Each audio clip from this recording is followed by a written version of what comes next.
I'm Dawn Zamero, and I'm pleased to start off our presentation on an approach to skill mapping in online courses. I'm here with my colleagues directly to my left, Ross Strader, also from Stanford University, and Norman Beer from Carnegie Mellon University.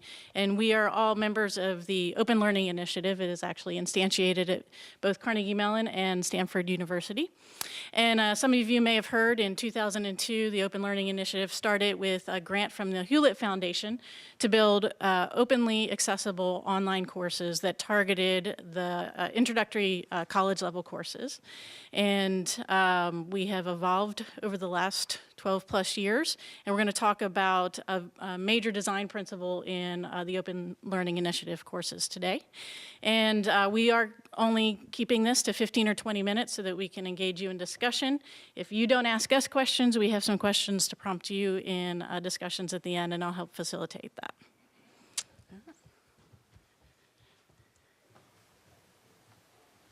And so we actually do have to keep it to 15 or 20 minutes because two of us work directly with Candace Till, and so we'll hear about it if it goes over. So we're doing a bit of a round robin today. Dawn gave you a little bit of quick background on OLI. I just wanted to talk about a quick agenda, and then I'll turn it over to Norm. Norm will talk about the skills map process that we used in OLI and actually show off the dashboard that gets you. That's kind of the prize that you get for doing the hard work of tagging things with learning objectives and skills. Then we'll talk about some of our next steps. You know, there's some lots of lessons learned in OLI over the last 12 years and where we're going to take those going forward. And then Dawn's actually going to talk about some of the implications for this around student learning. She has a strong background in assessment, and so can speak to that for us. And then, like I said, we'll keep that hopefully short and open it up for discussion. But I'll tell you, 15 minutes seems like an eternity after the 3-minute talks in the lightning round session, so we have it easy. So before we dive into the slide deck, I actually wanted to give you a quick demo. How many of you have seen an OLI course in the past? A little quick few hands. Fantastic. And how many of you have seen or at least heard of the learning dashboard that's inside of OLI? Smaller number. All right, so when we talk about the skills mapping process, we do skills mapping for a number of reasons, but one of them, the one that seems to be most popular, particularly for folks that are instructing, well, that's a terrible demo.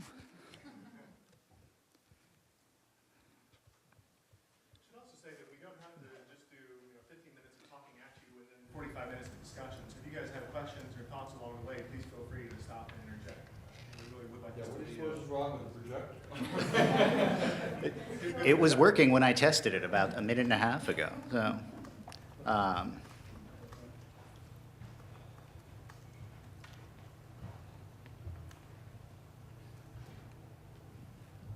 no guesses?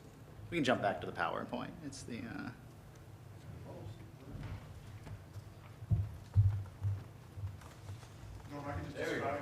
yeah, I can. So what you're looking at in this case is an image of the OLI Learning Dashboard. Static and not quite as exciting as a live demo, but it's what you're going to get with the current technology. The notion here is that sitting underneath every OLI course, we have an underlying cognitive model that's going to capture what we think of as estimating student learning. So students are moving through sets of activities inside of OLI. We want to make some predictions about how well they have mastered an underlying set of skills, and on top of that, how well they've mastered student-centered measurable learning outcomes. What this gets us from a faculty perspective is the ability to take a quick look and see where students are struggling based on this model, where they think they're going to be succeeding, and from that derive where should I be spending my time inside of the classroom. So this is a little bit different from simply looking at scores of quizzes, which are often considered as proxies for learning. Instead, we really want to drill in to see where are we estimating high levels of learning. Getting there requires a lot of work, and most of our learning engineers and course developers will tell you that this isn't just a lot of work, it's a painful amount of work. The underlying model for this is built off of some of the research from Marcia Lovett at Carnegie Mellon, and what we're doing is starting off with a set of learning objectives. These are the underlying principles for every OLI course. This is how we get started when we begin doing design. We want to break these learning objectives down into a set of skills, and this tends to be a pretty pragmatic process. And this is one of the things that both our course authors and our learning engineers will often struggle with, because we have a natural tendency to be reductionist. We want to keep on breaking things down into smaller and smaller component parts. But core to this notion of breaking things down into smaller pieces, from our perspective, is what is going to be useful to someone that's teaching, what's going to be useful in the classroom. And if we start breaking things down to a level where it's no longer actionable to an instructor, then we've probably broken these pieces down too far. From these skills, then, we're going to relate the skills to the individual activities that compose an OLI course. The way that we currently do this is through a set of spreadsheets, which is not particularly high-tech or sophisticated, but which manages to get the job done. We don't have a single set of processes for getting here. We've got a number of courses that we've ended up retrofitting with skills maps. What we're trying to do now for all of our new courses is embed this in the design process. Once you have a skills map, we're able to take advantage of a couple different pieces of technology, and one of the ones that's probably most important from my perspective is DataShop, which is a data analysis tool from the Pittsburgh Science of Learning Center.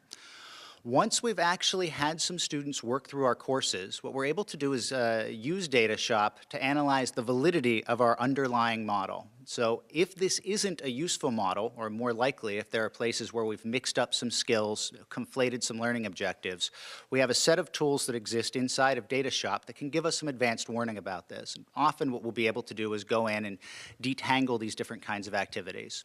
At other points, if we're not able to detangle them, what it tells us is we may not have the correct set of activities for what we're attempting to teach the student. This, in turn, plugs into the underlying skills map. This is what's labeled as the theoretic model. And we've got two pieces at work here. We start off with what we would think of as a naive model before we actually have data. And what we're going to capture with our naive model is not just the relationship between the activities and the learning objectives, but also some parameters about knowledge acquisition, prior learning, and difficulty to attain the skills. Once we have some additional data, we're able to fine-tune this model. And so this is a proprietary process that works through the model, gives us a little bit of tuning. As students work through the course then, we have a Bayesian statistical model that's going to make predictions about their learning using these underlying sets of parameters. What that gets us is the dashboard. But it also gives us a set of tools that we're able to use for ongoing course improvement. Turn it over to you.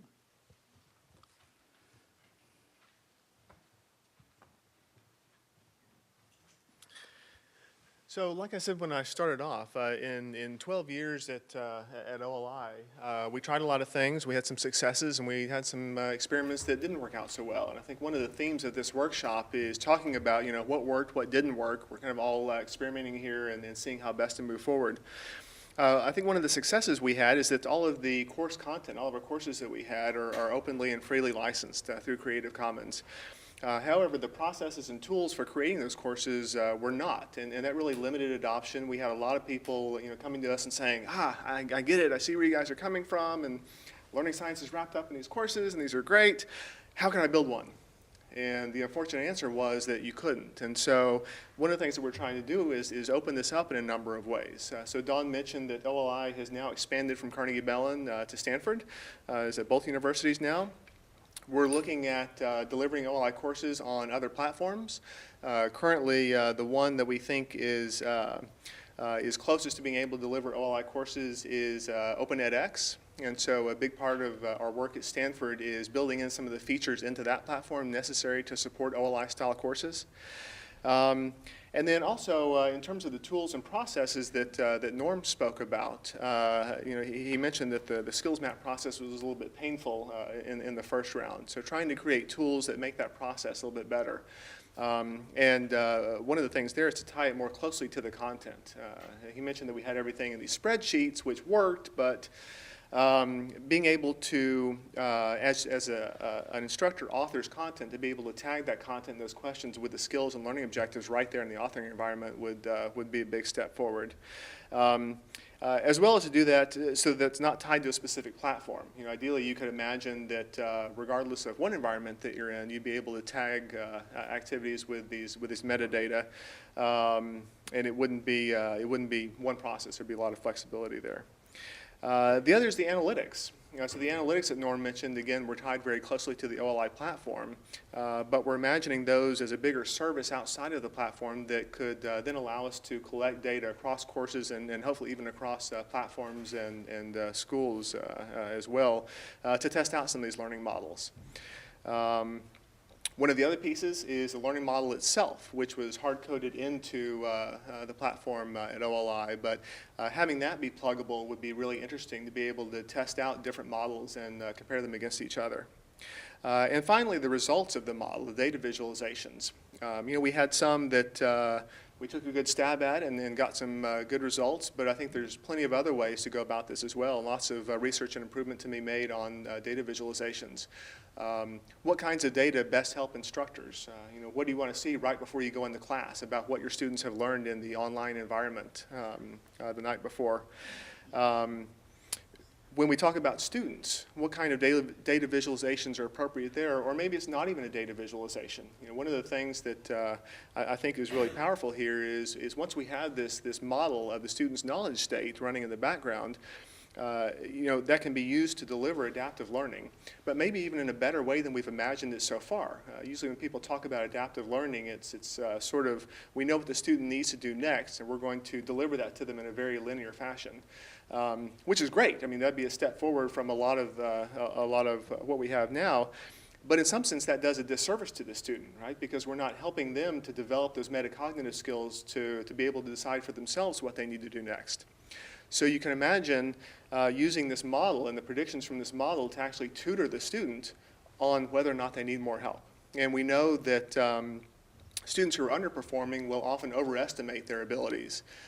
So if we ask them, you know, okay, you've worked through, you know, 5 activities on constructing a box plot. Are you ready to move on? Student may say, yeah, I think I got it, and really the data show that no, you need more practice. So helping them develop those metacognitive skills would help them not just in the statistics course, but then in all their courses, you know, online or traditional. And then finally, tools for instructors and researchers, especially. We have some first cuts at that. Norm mentioned the data shop, which has been a valuable tool, but it's still kind of hard to get at the data. So making those data accessible to these people with very different needs, we think is another way to open things up. I'll leave last 3 minutes for Dawn.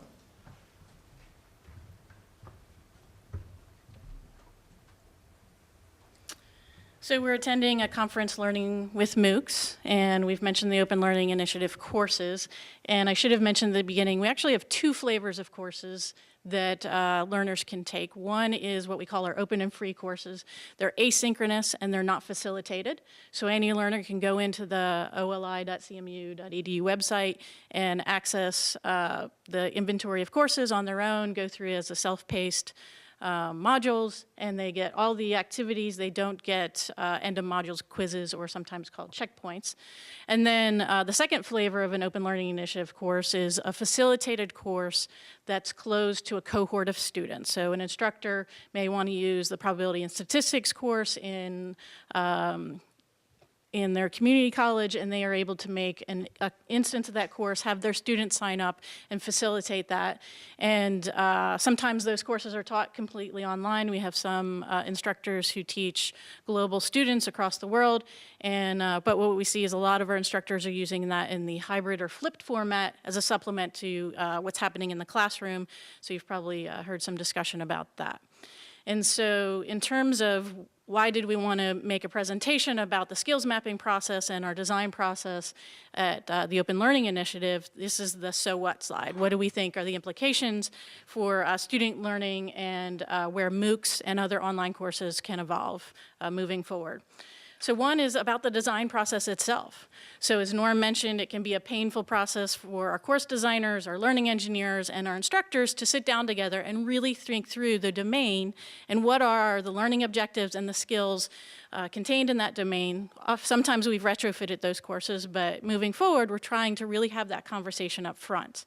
And also as a part of the Open Learning Initiative, we really look at this as a community-designed research project. And so this is rarely one instructor building his or her online course. This is a community of instructors and content experts, often across multiple institutions, thinking through what would an introductory psychology course look like, and then having discussions about what the domain looks like and the learning objectives. And then as an assessment person, okay, if these are our learning objectives and skills, how are we going to create the activities and the assessments to really measure those and build that in an online environment so that students are getting practice, as we've seen a couple of presentations today about the importance of practice, and then also embedded in the design is targeted feedback. So when students make a response to all of the activities, I should say most of the activities in an Open Learning Initiative course, they get immediate feedback, both in a formative mechanism when they're practicing the problems throughout the course, and if they're in a facilitated course, they also take summative assessments that can give them feedback about the correctness and identify misconceptions if they get the question wrong.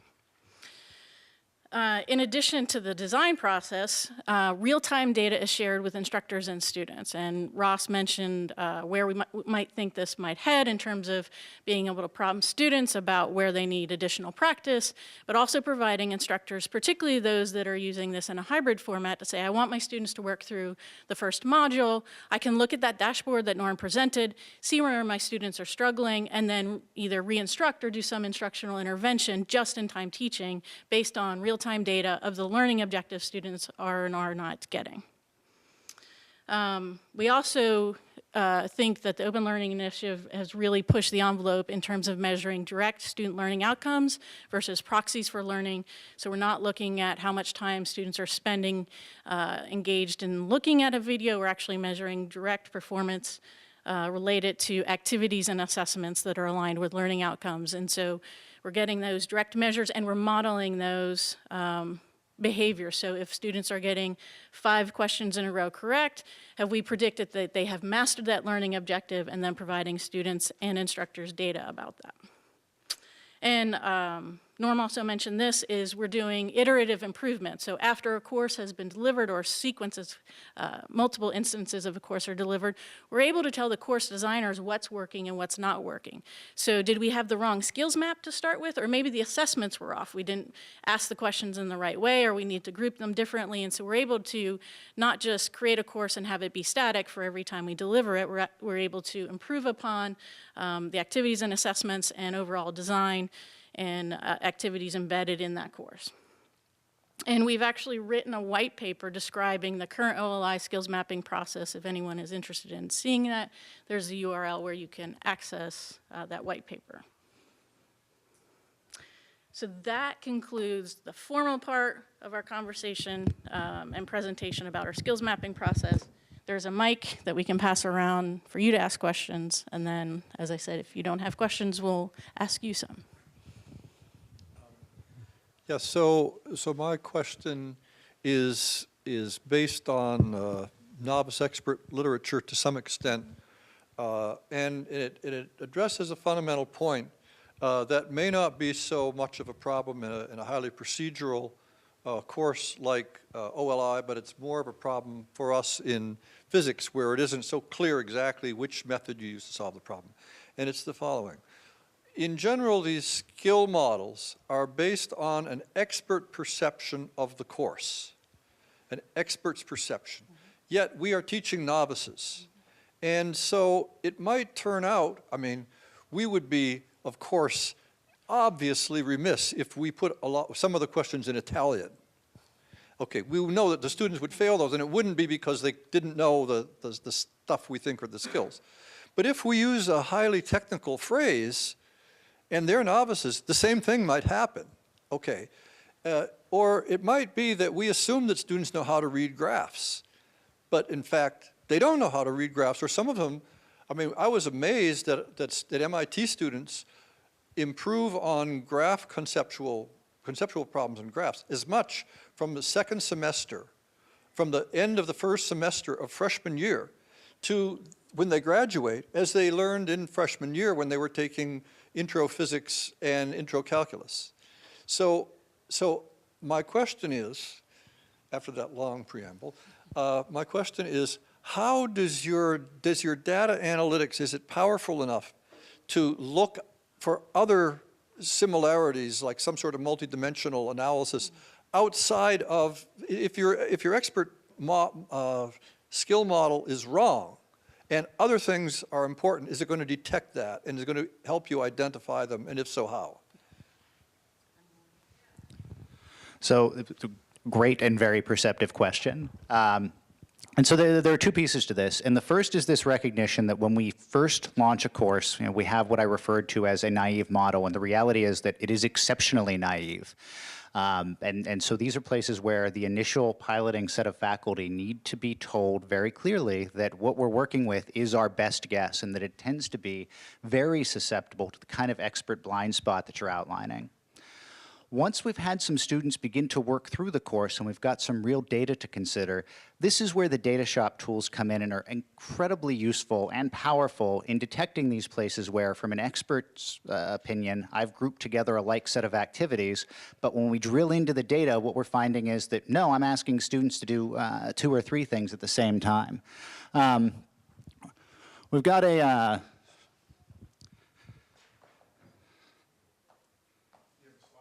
I do have a slide for this. How many of you have worked with learning curves in the data shop utility? Right. Zach, you want to explain it? From what I understand, learning curve analysis looks at a particular learning objective, or as called knowledge component, and then looks at over the opportunities to answer a question of that knowledge component, how does performance change in the aggregate? So you would expect % correct to go up. You would expect error, which I believe this is, to go down. You would expect response time, fluency, to increase. And to the extent that this curve doesn't look very smooth, you may have erroneous, imperfect mapping of a knowledge component to the items that are associated with that knowledge component. So you might need to separate out items, or you might have 2 knowledge components represented there. So I think learning curve analysis tries to find a smooth curve by merging and adding skills to the mix. It was really good, although I'm horrified. What do you mean this isn't a smooth curve, man? This is perfect. This is a beautiful learning curve. As opportunities increase, the amount of assistance that students need decreases. This is learning happening in action. Normally, the first time that we build a skill model, we don't get curves that look like this. I mean, this is the result of lots of tweaking both of the model and of the inter-instructional activities. More often, we'll get things like this. And as soon as you see this, what you want to need to dig into is, what are the activities that are causing this? What are my underlying assumptions? And so this is really the place where we're able to go in and identify some of these spots where expert misconception, expert blind spot, or conflation have occurred. Could that jump be paused because they stopped doing the problems and they went back and read the textbook or the instructional material, and that's why they got better? Or that's why then it confused them and they got worse, actually? So one of the weaknesses of the learning curve is it doesn't tell me exactly what the underlying reason is. What this now requires me to do is to drill into my course or my set of instructional activities and come up with a hypothesis. And so that could be a reasonable one. And then they locked into the sequence? No, Look around. the underlying analytics allow for both students that might move around and encounter knowledge components in different sequences, and for the fact that a student can bounce around and isn't locked into an individual path. So this is... There are a number of explanations, and one of the things that we model is decay over time, so students forgetting a concept as they move on. Most of the curves that we had were for activities that were fairly closely grouped in time, and so typically in that somewhat constrained scenario, when we saw something like this, it really gets at the point you were raising that as expert designers, we conflated some things, and so there's actually multiple skills here that we haven't broken out enough because we're missing that novice point of view. And so going back and look at those activities and what skills really are represented there helps us to straighten those out. And that's the other important point on this is there are other ways to try to account for this. And one of them is that when we talk about team-based design, one of the most important roles in this, we refer to it as a learning engineer, but we may just as well refer to this as an expert learner, someone that is not a domain expert and so is there to say, hey, you've just skipped a step. I don't understand what's just happened as you're explaining these concepts.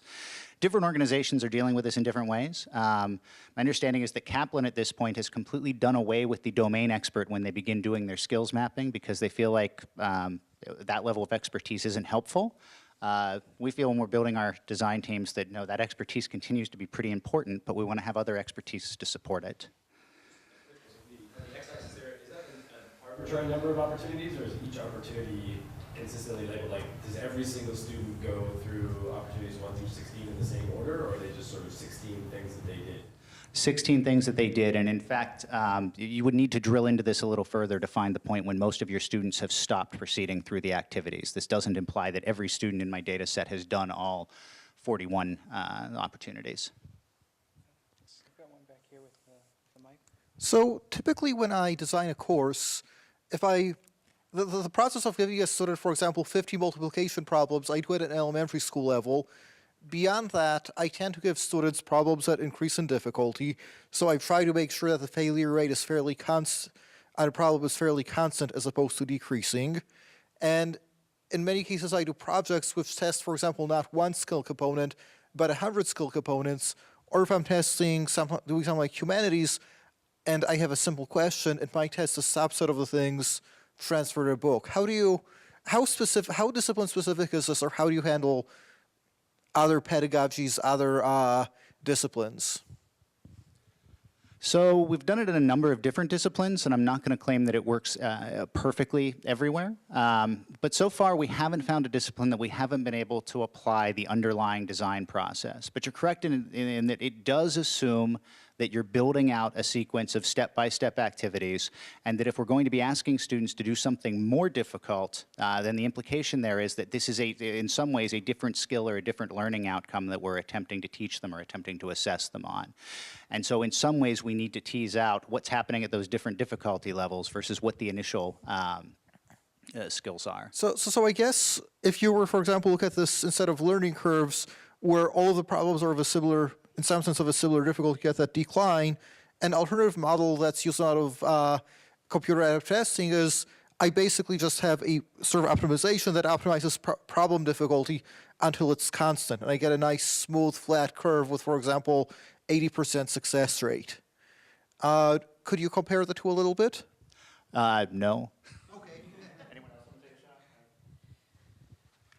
So are you asking about whether or not all of these assessment activities are parallel test items and of the same difficulty level, or if they increase in complexity over the course? If they were to increase in complexity over the 40 items, I would expect that curve not to decline like That's that. I would, in fact, if I were designing a learning activity as a human tutor, I try to make sure that the student gets most of the things but not everything correct and adjust difficulty appropriately. So that sort of declining curve is, in some sense, something I'm a little bit concerned about, actually, if that makes sense. So one of the areas in which I think our design process could significantly improve is actually in creating those interactive activities in the assessment questions, right? So there's the balance between, am I creating 40 unique opportunities on the same skill, right? So in some of our disciplines, calculate the mean. If I gave 40 different problems with different numeric parameters, that's an easy learning curve analysis to do, right? Because the skill is pretty clear and students have just done it 40 times. In conversation with some of our faculty members saying, well, my skills build upon one another, or conceptually the course gets more difficult. And so while calculate the mean may be step 1 in unit 1, by the time I'm in the 10th module, that's a skill embedded in that learning objective, but the problem actually has 10 different skills in it. And what we see happen there is the learning curves actually bounce up and down. And I don't think that I actually want 40 calculate the mean problems in my course. That'd be horrendously boring. I might want that's to true. have it so you can't move on beyond that, but in most cases I would want to structure that design where I start with a really simple calculate the mean. If students get it, I give them a more advanced one. If they get that, then I give them one with less scaffolding where they do it in the context of the word problem. If they don't get it, I simplify it, and it's a very different pedagogical design process. And so that's the challenge that I think we need to figure out is how many practice opportunities do you need to give students of the same kind of problem, or if they're increasing in complexity, then you're not going to get great learning curves, but what does that mean actually to predict their learning in more complex ways? So I think another key there is that, should I pick the mic? You may not be thinking of skills as fine-grained enough. So as problem complexity increases, typically we've broken things down so that we're adding more skills. Because you're right, if, like, take those two learning curves I've drawn on the left there, the one on the far left, we're kind of wasting students' time, right? They weren't struggling with this to begin with. Again, y-axis is how much help they needed, how many errors they're making. X-axis is opportunities. So if they're not making mistakes to begin with, they've really already mastered that skill. On the other hand, you know, the one over here, a little bit further to the right, that suggests that the instruction that we're giving isn't working, right? They're not learning anything. So it's not the case that we would give, and that's a little bit misleading in that point. This is a good learning curve illustration, but there typically aren't, you know, 40 questions on one skill. Yeah, right, yeah. So it's typically that problems and activities can be tagged with multiple skills, and so over time, as you interact with different problems, we're still modeling your mastery of that skill. Does that help? I was going to say, the thinking isn't necessarily orthogonal to this design, where if you want to increase the difficulty of problems that you see students succeeding, you do that by adding items that have multiple constructs involved. At the knowledge component level, as Anderson, the knowledge component level, questions shouldn't differ by difficulty, but not differ by knowledge component, right? If there's a difference in difficulty, it should be explained by knowledge. I would just be interested in learning more about the magic of getting the faculty, getting the outcomes and the skills out of their head and onto a map. We do a somewhat similar process at Penn State, at least in my unit, we call it the blueprinting, the course blueprinting process. You said it's painful, so could you talk a little bit more about your strategy for how you do that, how long it takes, and so forth? That's a great question, because for the first 6, 7 years at OLI, we didn't have this. We were creating online courses, and what we had was learning scientists who said, well, you start with your learning objectives. And as you know, you say that to, you know, a normal faculty member who's wanting to put their course online. I don't care about learning objectives. I'm trying to put my course online. You're not following me. What's interesting is once we had the dashboard that Norm showed, that became a huge carrot. So I'm disappointed that we couldn't show the demo, but the ability for an instructor to pull up this dashboard before they go into class that gives the 6 learning objectives in the current module that students are working on and shows as a class, you know, for these 4, they nailed it, right? I mean, often that's maybe the more rote information. For these other 2, they're really struggling. So now armed with that information, I can go into class and I don't have to teach you know, the first 4. I can really focus on the areas where the students are struggling, which often is the more, you know, rich and interesting aspects of the material anyway. So then we had instructors that we worked with who said, oh, this is great. How do I get that? Well, all you have to do is define learning objectives and skills. Great. So it's, I oversimplify a little bit. It's still, as Norm said, a process, but it is nice to have there be a more concrete result maybe than just this is good learning design. And I think that as analytics get more sophisticated, then I think that road becomes easier to walk. And I think the other piece to it really is this team-based design as well, that, you know, that I'm not just handing off to my faculty the course content and a big ugly spreadsheet and saying, hey, figure this out. You know, we're sitting down as a team with multiple experts and at least one learning engineer, and ideally a learning scientist, and working through the process, particularly for our earlier activities, all of which gives folks this goal at the end of it to say, okay, I'm going to get something useful out of this process. I'm not just doing this to achieve accreditation or something. I had a question about, over here, the intervention. In one of the slides, I think you had a slide about the interventions that you do. And other than the skills that you're trying to get students to deal with, how do you account for things like prerequisites and prior knowledge or literacy? I think somebody mentioned being able to read graphs as one of the examples of that, but also motivation issues such as time on task or time between tasks, and how you account for some of those things in the model, because you may be, as maybe using your graph on the right there, doing the wrong thing over and over and over again because you're not looking at some of these other things, or maybe you are. That's really the question. And so the short answer is badly. We account for them badly. I think that we try to be pretty thoughtful about questions of motivation, prior knowledge, and engagement as we are designing our learning activities, but we don't yet have a great way to be accounting for those inside of the dashboard or inside of the skills map that we've just demonstrated. I think when we're going back and reviewing the data, one of the things that this can show us is places where we just have not accounted at all for prior knowledge. Because this process of building a skills map in many ways, implicit in it is some notion of prior knowledge, but it's not something that we call out explicitly. When we talk about future directions and this idea of being able to plug in other models, this is part of what we hope to see, is a richer set of models that can account for these kinds of factors. As much as we are proud of this work and proud of the output, the reality is that this is still very, very early stage. This is the first attempt, and there are lots of pieces of learning that we just do not account for in this dashboard.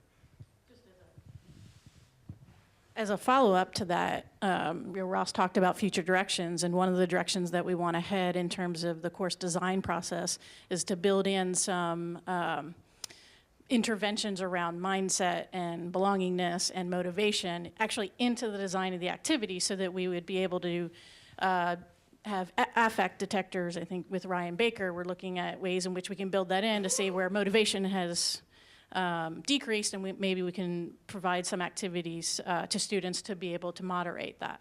And then in terms of the prediction models, as Norm said, we have a great start on that, but we're actually hoping to create an analytics service where we could plug in different models and tap into researchers who may be exploring ways in which to do different kinds of predictions. So if this is something that you're interested in, please feel free to contact us, because we want to be able to make this open and transparent in terms of the models that we use, how we tune them, how we process them, and what models might work for different kinds of students in different disciplines. So maybe something that works in introductory statistics or physics might not work in our introductory psychology or French courses. And so we want to be able to test different kinds of models in an open and transparent way, sort of with the theme around open access to data. We want also open access to the way in which we're analyzing those data. We had some questions up here. I think Jackie. So one of the things we've been doing in California community colleges is emphasizing learning outcomes versus learning objectives. Because the problem with objectives is like, it's 100% is good, but 70% is okay. With outcomes, we found that students who don't get an A in a pre-calculus class will never pass the next course, okay? A B or a C doesn't do it. You have to have the pre-calc be at the A level. So we asked two later groups, employers and the next teacher in the sequence. Chemistry teachers saying, they come in not even knowing what the charge on an electron is. Or employers saying, they don't know how to buy us a transistor, or things like that. So, and unfortunately, employers tend to be very shallow and very near-term in yesterday's problem. But it is another way to look at it, not just the teacher saying, ideally out of my class, everybody should learn all this, and my best 2 students will learn all this, and the others will do somewhat worse. It's better to have the next teacher saying, this is the minimum I want coming into this next class.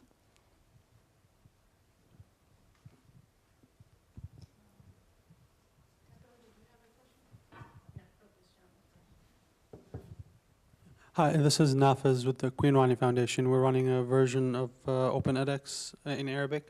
So I'd be very curious to learn about sort of your efforts in integrating the dashboard with OpenEDX and how that's going on board. And if you guys have ever run any of this not in English.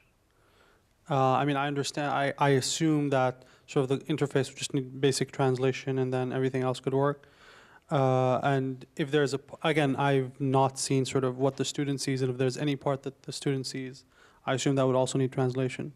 So I just want to see if you guys have tried doing that. If not, if you guys would be interested in doing that. Yeah, you want to take the second one? I'll take the first. So we do not have the interfaces fully translated, but we are able to, we actually run an Arabic language course on OLI that was just released the last semester, within the past 6 months. And so dealing with some of the underlying coding issues is something that we've handled, but we have not done it on the interface side. In some ways, and I hesitate to say it, but in some ways, translating the interface is the easy piece if you're able to handle this for the learner.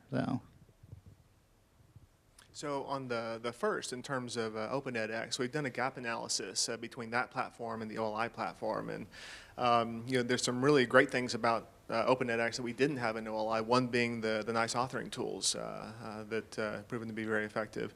In terms of features that we're looking to build in, one important one that we've been working on is the ability to deliver hints and targeted feedback. So we put a lot of effort into OLI as we design these questions, even a basic multiple choice question to capture common student misconceptions that they have often when working through these problems and represent those as distractors and then have feedback that are targeted to those misconceptions. So just as an example, if you're finding the median of a data set, it turns out that one common student mistake is to not sort the data, just to pick the middle number without sorting the data first. In some of the data we collected from a community college study, it was about half as many students made that mistake as got the question correct. And so we captured that as a distractor and then wrote feedback that says, it looks like you forgot to order the data first. There's an anecdotal story that I like, which is we had an instructor watching a student, kind of a lab environment, over their shoulder. And I don't think it was that question, but it was another question where the student made that mistake that so many students make and got the feedback targeted toward that mistake. And the instructor overheard the student say, "Oh my God, how'd the computer know what I was thinking?" And I love that because that's right where we want to be, right? That's a huge power to this technology, is to be able to fix that in real time, as opposed to you turn in homework and 2 weeks later you get it back and there's a... So even if there is feedback, then you're not, you forgot what you were thinking at that time, right? So that's one of the big pieces that we were eager to build into the platform, and we're close to being done with that. Another is the analytics, and that kind of goes hand in hand. So it's these questions with this targeted feedback that we're tagging them with those skills that are the input to the analytics model. And then there's some those are kind of the big ones. There's some other features as well that are kind of at a next level down. I'd be happy to talk to you more about those, but those are the big ones. Yeah. Justin, right? Yes. Nice to see you guys again. So you have this team who does this. You have a team who does skill mapping.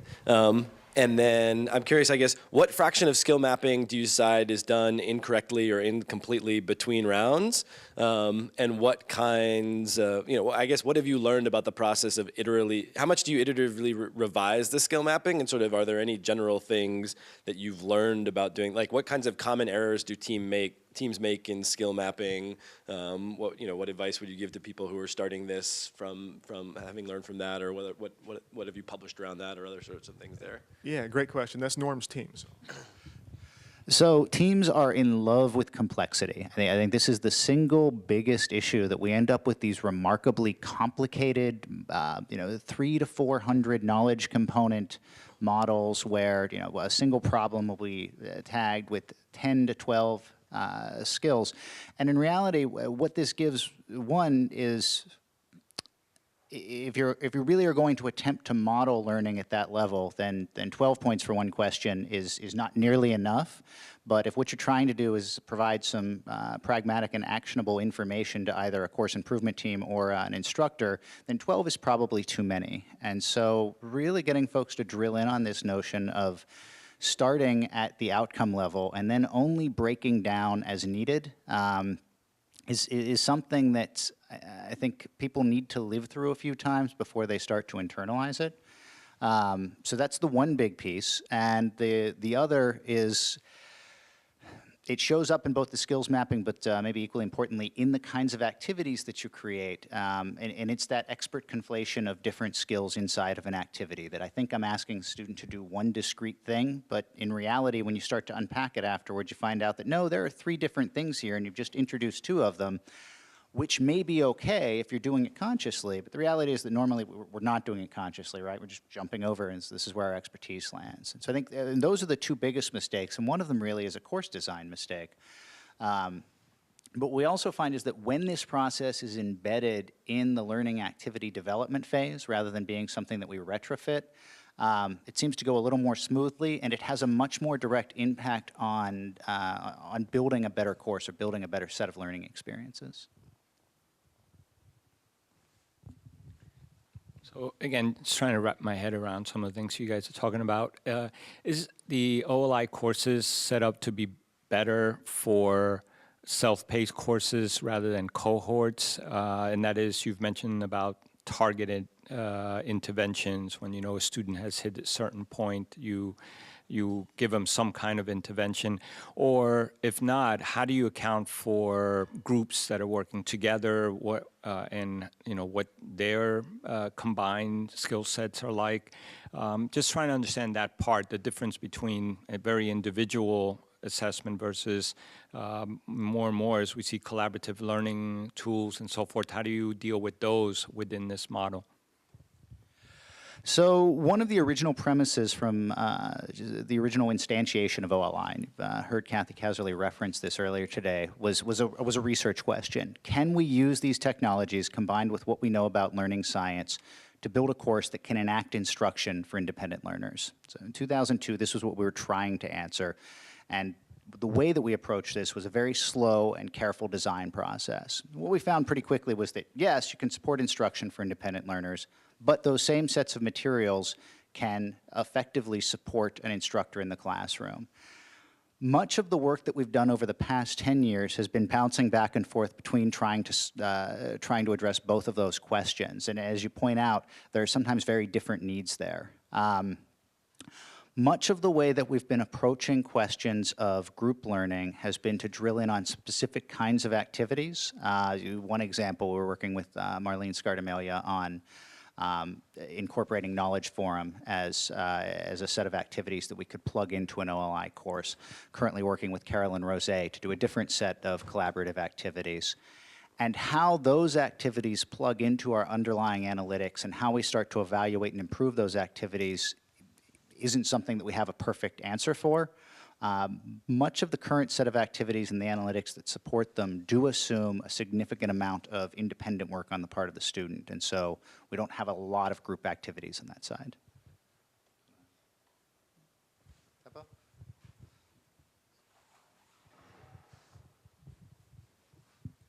So somewhat related to the question, how about peer-evaluated questions? Have you done that, or if you would use this for questions where the feedback and grade comes from a peer, any new challenges you foresee? So one challenge there has simply been compatible data models. We've done some work in English composition using the SWORD system. Currently Chris Schoon's work, but I think Panther Learning is the company that's currently owning that. And the learning activities have been successful, but getting those activities in a separate system to talk back in a way that we can both capture the data and plug it into the analytics platform in real time hasn't been something that we've hit yet. We just haven't had the resources to devote to it on engineering side. And I assume that's going to continue to be a challenge. And you know, in many ways, moving towards a world where we're all taking better advantage of and implementing open APIs for data exchange is going to make that easier, but it's also going to require a little bit more coalescing around the underlying data structures that drive these kinds of skills and knowledge models, I think. So, sorry, as I say that, I feel like I'm copping out here, talking around it. We don't have a perfect answer for it. That's a great question, and that's another big benefit of OpenEDX is some of these new question types that we didn't have in OLI. And so looking at how we do skills mapping to questions like that, like the peer grading, is a really interesting new challenge. So I have a question I wanted to ask you guys. Given everything that we've been talking about, how does this fit in your worlds? How do you see this? How and if could you imagine instantiating this in the environments that you're working in? Any thoughts on that? Or are we way out there? Can I ask a question that actually builds on that? Sure.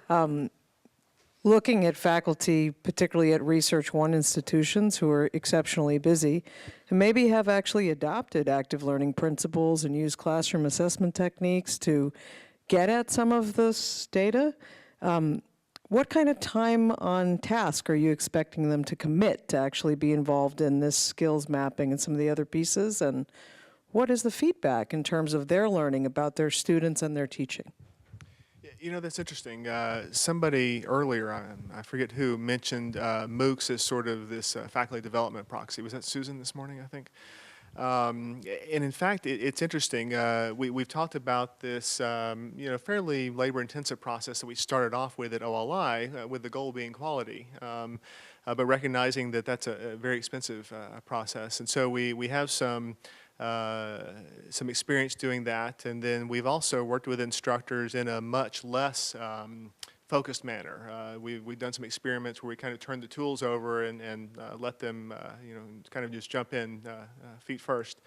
And what's interesting is that there's kind of this transformation that occurs, regardless of which scenario we were in, I found, which is interesting, which is the act of starting to think about putting your content online and thinking about what kinds of questions you want to ask really does tend to start that conversation about what am I trying to get to here? And so what I've heard from faculty and instructors across a number of platforms, this isn't limited to OLI, by the way, is that creating their online course really kind of forced them to think through what they were trying to accomplish and made them much better teachers in the classroom, even in just a traditional classroom that doesn't have anything to do with online, right? It really was transformative in that way, which is, as Susan said, a really exciting possibility here.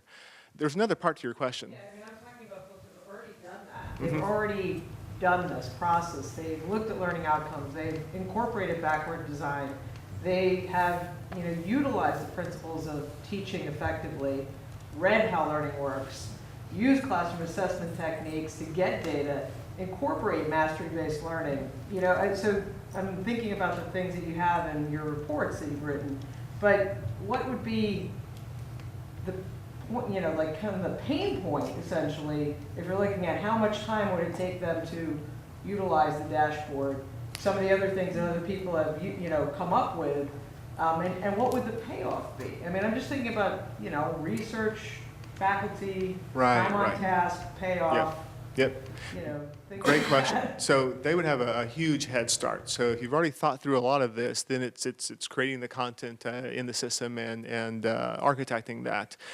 The payoff is what the data gives you, right? That's a huge value to this to all the technologies, the data stream that we can collect about what students are doing and the kinds of analytics that we've shown some really, I think, very early possibilities in. I just think there's so much more that we can do here, and so I think that's the payoff. The kinds of data that they can get from students working through some of these environments that you just can't get in the classroom environment, but which can be used to augment and improve the classroom environment. So I think, as we've said, we have courses that run openly and freely for anybody in the world to take, and people go through them as independent learners, which is kind of more towards the MOOC side of things.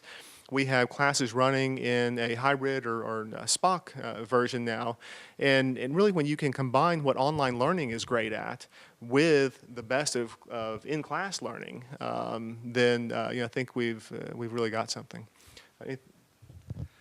So the other payoff, that just seemed like it got louder. Bad mic control on. Was that what it was?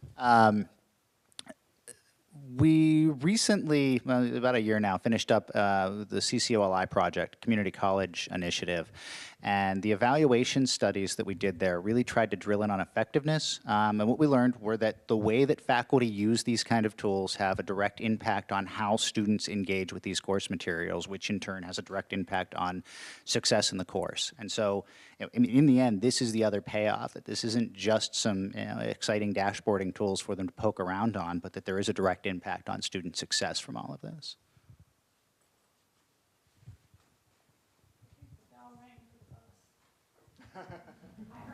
Oh, really?